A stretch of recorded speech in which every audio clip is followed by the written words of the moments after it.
bonjour nil Akom Fui Esplora One. Kien għadu jbeġbex kmieni s-sibt filgħodu meta fil-port tal-Belt Valletta daħal cruise liner ġdid, l-Explora One.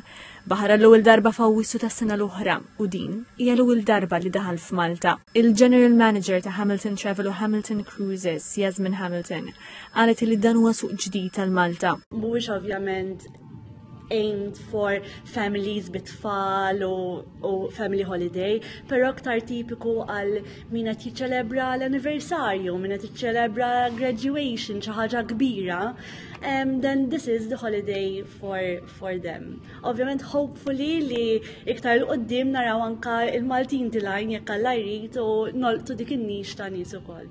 Il-kaptan tal-vapur Pietro Sinisi qal li huwa ta' onura lih kemm li jsuq vapur bħal dan kif ukoll li jbaħħar fl-ibħra Maltine. I believe that the entrance in La Valletta port is one of the best in the Mediterranean Sea. So entering inside the Malta is really exciting. My guest was all awake this morning, looking the maneuver. And tonight will be a special party with the fireworks, so will be even tonight a wonderful experience for our guests.